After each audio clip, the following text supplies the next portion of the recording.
The preference of obstetric fistula in the country is very difficult to estimate. But an estimate is for every 10 homes, there could be one case of fistula. One case either from obstetric labor, obstructed labor, or from cancer, or from congenital. For every 10 homes, there is one somehow fistula. We have patients who come from Samburu actually, West Pokot, East Baringo has also very high cases, and I think there's a bit of an association between FGM and obstructed labor in some of the cases, and fistula. And then the North Rift, there is quite a high cases there, workload. And then we go down to Nyanza, Siaya, very high again because of early marriage, early delivery, home delivery. Then Migori, very high, Transmara. Those are some of the areas that we see high numbers of patients coming. The myth which is associated with the fistula is maybe unfaithfulness, witchcraft, because most of those ladies who get fistula, they also get, the babies die in the process. 90% of the babies die in the process of delivery. And some of those patients will get into fertility problems. They cannot give birth again.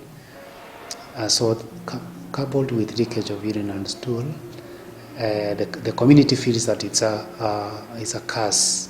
So they actually keep quiet. They don't want to talk about it. And most of the women are thrown out of their marital homes. They are divorced, most of them. So that's why they have this fear of actually even coming out to speak about it. So it takes even our former patients to convince these women that they can get treated, and this condition is not a curse, it's not witchcraft. So there's a lot of community issues around fistula, and when we continue speaking around it, then I think maybe people will not fear anymore. They can come for treatment. First, there is no awareness in most places.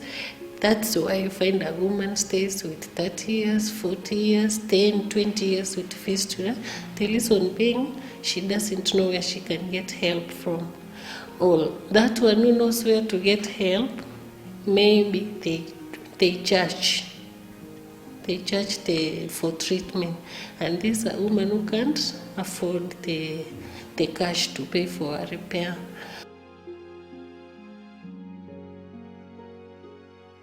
When a doctor goes to operate a patient, for example, to remove the uterus due to cancer, fibroids, even cesarean section, inadvertently the bladder can be damaged, or the kidney tubes that bring urine out, called ureters, can be damaged, and the patient can have fistula during surgery.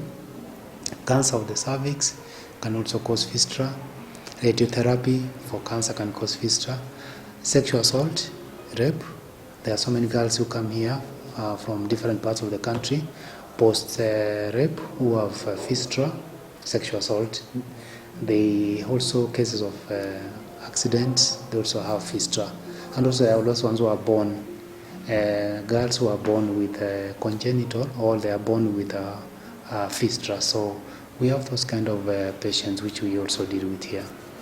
Yes. The majority is for obstructed labor, but another percentage, maybe 15%, is actually from sexual assault, cancer, radiotherapy, surgery from the doctors, a mistake in the surgery, and also maybe accidents also. Cases are rising up because what's happening now, like during the COVID times, mothers were not even coming to the hospital. They feared contracting the COVID-19. So they delivered at home. Then they are now coming back here with tears and tears and tears.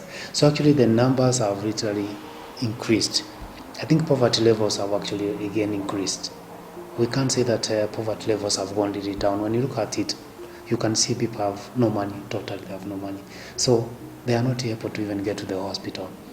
And when you are delivering at home, the consequences of that is likely obstetric fistula. So the numbers are actually increasing despite the fact that there's free maternity. Staff, workers going on strike. That means the facilities are not functioning.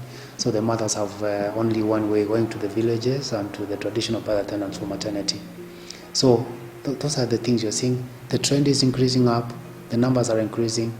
poverty levels are increasing because fistula is actually associated with poverty, and subsequently the numbers will still be up there. The other thing is for congenital,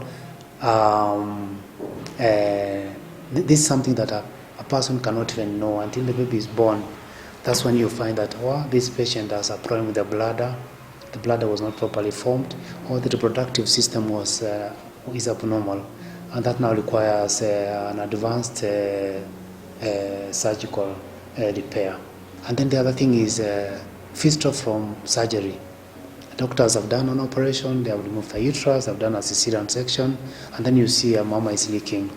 This is where the problem is now. It requires us to go back to a drawing board and maybe retrain our doctors so that they have the good skills of performing this kind of surgery, so that they don't cause fistula, because a number of, I don't know the percentage, but maybe 10% of the patients whom I see have actually a fistula from a surgery, either cesarean or hysterectomy for removing fibroids.